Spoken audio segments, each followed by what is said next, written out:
Hello everyone, welcome back. अभी देखेंगे कि फ्यूचर कंपल्शन के सेंटेंसेस कैसे फ्रेम होते हैं। और मैंने ये दोनों टेंसेस दोनों एक साथ ले लिए हैं। एक ये यूज़ आपका ले लिया है हैव टू वाला, और एक ये टेंस भी ले लिया है। ओके, क्योंकि आपको इससे बहुत अच्छे से अपने आप से समझ में आएगा, कोई बताने की ज़रूरत भी नहीं पड़ेगी, खुद से समझोगे। देखो, मैं आपके साथ चलूँगा, तो ये क्या दिखा रहा है, इसमें दिखाई दे रहा है कि मर्जी से चलेगा। यानी जब मर्जी से कोई सब्जेक्ट कुछ काम करेगा तो वो हमारा कौन सा हो गया, ये सिंपल फीचर हो गया, करेक्ट, जिसे आप इनडेफिनिट फीचर भी बोलते हो। और इस सेंटेंस को देखो, मुझे आपके साथ चलना पड़ेगा, इट मीन्स वो कह रहा है मेरी मजबूरी हो गई। तो यहाँ क्या दिखा रहा है वो, कि कंपल्शन हो गई, कंपल्शन मजबूरी हो गई, चलना पड़ेगा भाई, मजबूरी हो गई। तो जैसे ही मजबूरी दिखाई दे, एक्शन से पहले क्या लगा दोगे, हैव टू। ये हैव टू का एडिशन कर दो एक्शन से पहले, बस फीचर में क्या हैव टू का एडिशन कर दो एक्शन से पहले। देखो, विल इसमें भी आया, विल इसमें भी आया, खम इसमें भी आया, खम इसमें भी आया। क्या डिफरेंस है, ओनली हैव टू का एडिशन किया हुआ है हमने एक्शन से पहले। क्यों? क्योंकि हमें उस एक्शन को मजबूरी वाला दिखाना है, इसके लिए। अच्छा, एक चीज़ और मैं आपको बता दूं यहाँ, कि इसके जो कॉन्ट्रैक्शंस हैं वो आप अच्छे से बोलोगे तो आपकी टंग बहुत अच्छी लगेगी। जैसे क्या है, आई विल को इस तरह से, आई हैव टू। अब आप लोग सपोज कि आपने यहाँ गो लगा दिया, कोई भी एक्शन लगा दो, इसी तरह से। तो इसे बोलोगे कैसे, ऐसे नहीं कि I will have to go, ऐसे मत बोलो। कैसे बोलना है, I have to go, I have to go, I have to go. सुन लो अच्छे से। अगर आपको वी के साथ में लगाना है, ये कॉन्ट्रैक्शन करना है, विल हैव टू। अभी दूसरा एक्शन ले लो कोई, जैसे मेक। अच्छा, टू नहीं आया, ओके। तो इसे कैसे बोलोगे, will have to make, will have to make. We'll नहीं करोगे, वी अल नहीं करोगे। कैसे करना है, ये एल जो है, एल की साउंड है, उसको आप लूज छोड़ो। कैसे, विल, इस तरह से, विल विल विल, इस तरह से। Will have to make, will have to make, will have to make, ऐसे नहीं, will have to make. Have to करोगे तो आपको ही टाइम लगने वाला है और आपकी टंग थोड़ी सी स्पॉइल्ड दिखने वाली है। किस तरह से बोलना है, I have to go, will have to make. अगर सपोज आपने लिया कि यू, तो ऐसे you'll have to do, कुछ भी, कोई भी एक्शन हो सकता है। मैं चेंज कर रही हूँ इसके लिए ताकि आपको प्रैक्टिस करने में अच्छा रहे। तो किस तरह से बोलोगे इसे, you'll have to do, you'll have to do, you'll have to do। ऐसे नहीं, you'll have to do। इसे पूरा have to बोलोगे तो आपको ही परेशानी होने वाली है। सुन लो उसे अच्छे से और फिर बोलने की कोशिश करो। अब जैसे हमने लिया कि ही के साथ में भी जैसे you'll have to leave। मैं एक्शन चेंज कर रही हूँ ताकि आपको अलग अलग प्रैक्टिस करने मिल जाए। तो जैसे अगर आपने इसको बोला तो कैसे बोलोगे, he'll have to leave, he'll have to leave, he'll have to leave, इस तरह से। और अगर जैसे she लिया कि she'll have to come, हाँ, जैसे आपने बोला she'll have to come, she'll have to come, इस तरह से नहीं कि she'll have to come। आपकी छंग गंदी लगेगी, मुझे कुछ नहीं है, आप जैसे बोलना चाहो वैसे बोलो। आप जैसे दे लिया, they'll have to play, तो कैसे बोलोगे, समझ लो इसे अच्छे से। कैसे, they'll have to play, they'll have to play, they'll, इस तरह से, they'll। अब सुन लो सबको अच्छे से, I'll have to go, I'll have to go, I'll have to go, इस तरह से। we'll have to make, we'll have to make, we'll have to make, इसको सुनो, you'll have to do, you'll have to do, you'll have to do, इसे सुनो, he'll have to leave, he'll have to leave, he'll have to leave, इसको सुनो, she'll have to come, she'll have to come, she'll have to come, इसको सुनो, they'll have to play, कुछ भी कहीं कहीं पे जोड़ दो, they love to play, they love to come, they love to leave, एक दूसरे में मिला मिला के प्रैक्टिस कर लो और बहुत सारे एक्शन से प्रैक्टिस कर लो। ओके, तो ये समझ में आया आपको। नेक्स्ट सेंटेंस देखो कि वह यह वाला जॉब छोड़ देगा। इसको देखो और इसको देखो, खुद से आपको समझ में आएगा, कोई ज़रूरत नहीं कि कोई दूसरा बताए। आपका माइंड खुद बोलेगा कि हाँ मैम, इनमें दोनों में डिफरेंस तो दिख रहा है, और डिफरेंस कैसा दिख रहा है वो भी आप बता सकते हो। वो ये वाला जॉब छोड़ देगा और उसे ये जॉब छोड़ना पड़ेगा, तो वो ये जॉब छोड़ देगा ऐसा लग रहा है कि विलिंगली छोड़ देगा। Okay, and this one job, ये वाला दिखा रहा है दिस वन सेंटेंस कि वो ये वाला जॉब छोड़ देगा, मीन्स उसकी कोई कंपल्शन हो जाएगी, मजबूरी हो जाएगी, उसको छोड़ना पड़ेगा। मर्जी से नहीं छोड़ेगा, छोड़ना पड़ेगा यानी कंपल्शन हो जाएगी। तो इसके लिए हम इसे क्या बना रहे हैं, सिंपल फ्यूचर में, ये he will leave this one job. इसे भी इस तरह से बोलो, he'll leave this one job, और ये उसी जॉब छोड़ना पड़ेगा, he'll have to leave this one job. Okay, next देखो, हम लोग ट्रेन से जाएंगे, और इसे देखो, हमें ट्रेन से जाना पड़ेगा। दिख रहा है, दोनों में डिफरेंस आराम से खुद ही कर सकते हो। विल गो बाय ट्रेन मतलब हम जाएंगे, हमारी मर्जी है, हम अपनी विलिंगली जाएंगे, और हमें ट्रेन से जाना पड़ेगा, इसका मतलब हम चाह नहीं रहे हैं, ऐसा लग रहा है हमारी मजबूरी हो रही है कि हमें ट्रेन से जाना पड़ रहा है, नहीं तो हम तो किसी और से जाना चाहते हैं। जैसे हम सपोज़ कोई बस से जाना चाहता है, अपनी कार से जाना चाहता है, लेकिन जाना पड़ेगा, इसका मतलब मजबूरी दिखाई दे रही है। तो कैसे बोलोगे, will have to go by train. Understood? One thing I should tell you that if you know how to frame the sentences but you don't know how to speak the sentence, it means that is just useless. Okay, कि आपको लिखना आता है sentences, बनाना आता है sentence, but आपको एक उसका अच्छा एक्सेंट नहीं आता, बोलना नहीं आता, तो how do you speak, how you can impress one person? You must know proper pronunciation, proper accent, then only it is possible that you can speak nice English. हाँ, नेक्स्ट इज वर्ड नेगेटिव। हाँ, negative sentences में क्या करना होगा आपको, will के साथ में नॉट लगा देना बस, क्योंकि फीचर में भी सिंपल फीचर में भी तो यही करते हो आप। हाँ, अच्छा यहाँ पर देखो नॉट, मैम ही भूल गई हैं, यहाँ पर नॉट नहीं है। हाँ, क्या है, नेगेटिव है सेंटेंस। तो नॉट लगा दोगे और बाकी वही है जो हैव टू आप एक्शन के साथ लगा रहे थे, वही है। जैसे आज मैं खाना नहीं बनाऊंगी, तो वो मर्जी से कह रही है कि भाई मैं आज खाना नहीं बनाऊंगी, उसकी मर्जी, नहीं बनाएगी वो, विलिंगली अपनी मर्जी से कह रही है। और ये सेंटेंस देखो, आज मुझे खाना नहीं बनाना पड़ेगा मतलब आज मेरी कोई मजबूरी नहीं होगी। ओके, तो ये कंपल्शन दिखाई दे रहा है। तो कैसे, today I will not make the food, means I won't make the food, इसे विल नॉट को वोंट कर सकते हो आप, वोंट कर सकते हो।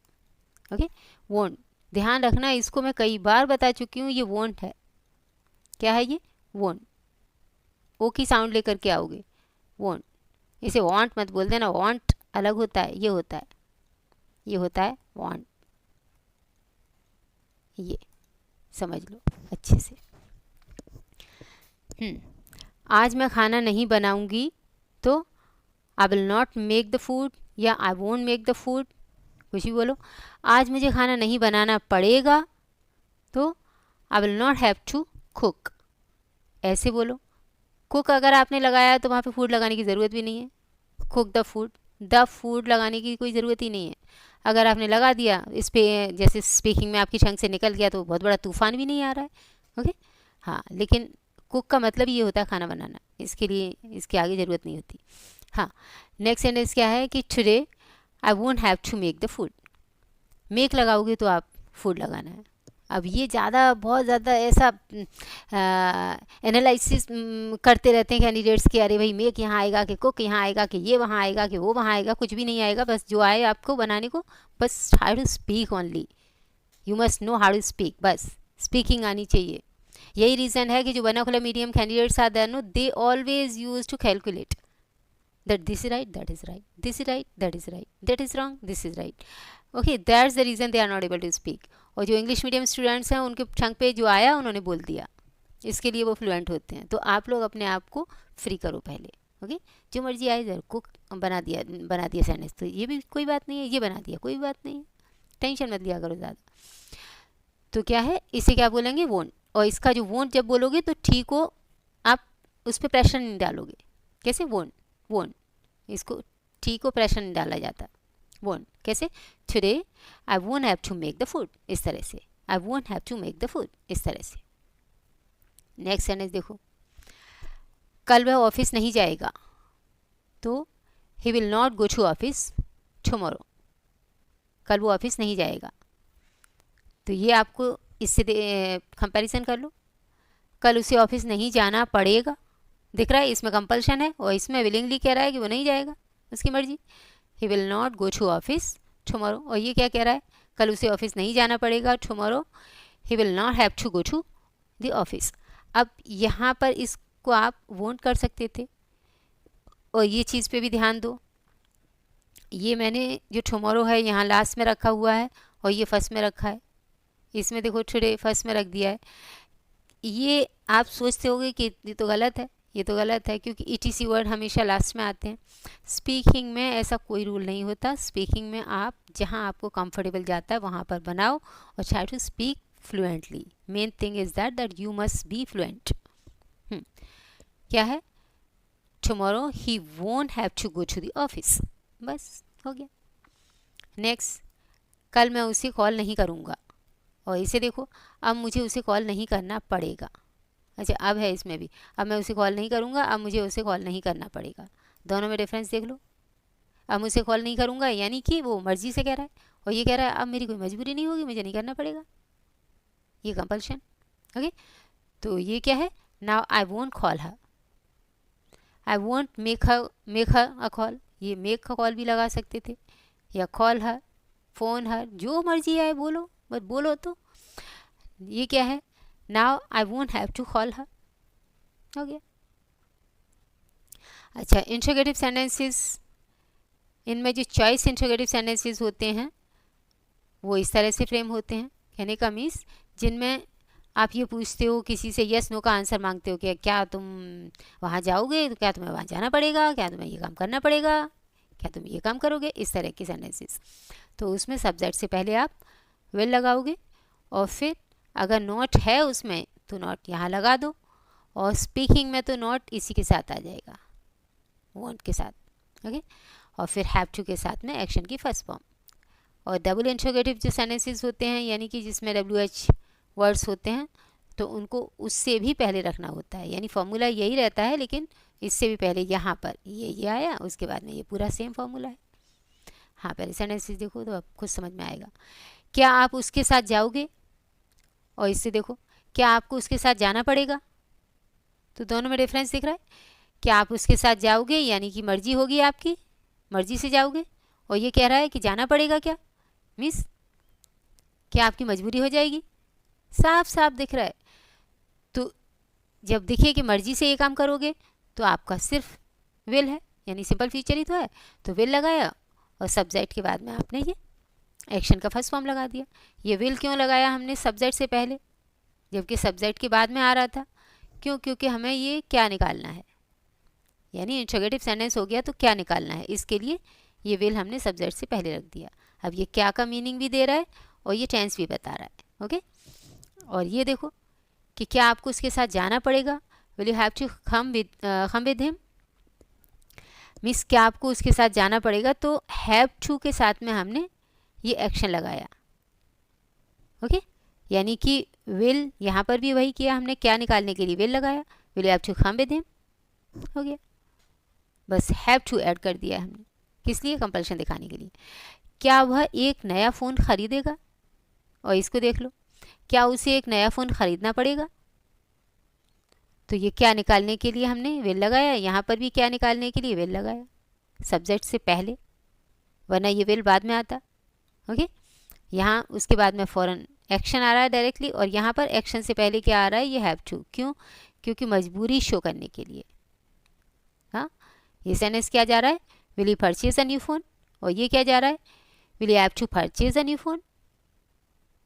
ओके, नेक्स्ट देखो, अब ये डबल इंट्रोगेटिव सेंटेंसेस जिनमें कि आपका जो WH वर्ड्स हैं वो भी आएंगे, तो उनको सबसे ही पहले रखा जाएगा। जैसे यहाँ ये सब्जेक्ट से पहले विल आ रहा है, और जो क्वेश्चन वर्ड्स हैं उनको उससे भी पहले रखा जाता है। जैसे ये देखो क्वेश्चन वर्ड आया वेयर, उसके बाद में फिर आपका हेल्पिंग वर्ब, उसके बाद में सब्जेक्ट, उसके बाद में वर्ब आएगी। हाँ, where will you go tomorrow. और ये क्या है, कल आपको कहाँ जाना पड़ेगा, अब वो मजबूरी वाला दिखाना है। तो हमें क्या करना है, जो हमारी ये गो थी इससे पहले हमें क्या लगाना पड़ेगा, हैव टू, जो ये लगा दिया हमने, देखो कंपल्शन निकल के आ गई। तो कैसे बनाओगे, where will you have to go tomorrow. Next क्या है, वह आपके यहाँ कितने दिन रुकेगी। तो कितने दिन रुकेगी, कितने दिन मतलब कितने दिन के लिए, ये सेंस है, इसके लिए यहाँ पर फॉर लगा हुआ है। तो ये प्रॉपर सेंस जाएगा इससे, फॉर हाउ मेनी डेज, कितने दिन के लिए, will she stay at your home या एट योर प्लेस। तो ये कौन सा दिख रहा है, रुकेगी यानी मर्जी से रुकेगी, रुकना पड़ेगा कंपल्शन में, मजबूरी में। डिफरेंस तो आपको साफ साफ समझ में आ रहा होगा, मुझे बताने की ज़रूरत भी नहीं पड़ रही होगी अब। हाँ, और ये सेंटेंस क्या है, उसे आपके यहाँ कितने दिन रुकना पड़ेगा, यानी मजबूरी हो जाएगी उसकी, रुकना पड़ेगा। तो for how many days will she have to stay at your place. Okay, हमने क्या किया, ये एक्शन से पहले हमने हैव टू लगा दिया बस, और कुछ नहीं किया। होप सो आपको ये समझ में आया, और अगर आपको थोड़ा भी अच्छी लगती है मेरी टीचिंग, कुछ भी इसमें सीखने मिला आपको, तो वीडियो को लाइक करिए। एंड अगर आपने सब्सक्राइब नहीं किया है, नए हो चैनल पे, तो प्लीज़ सब्सक्राइब भी कर लो। Okay, and thank you for watching, have a nice time, bye bye.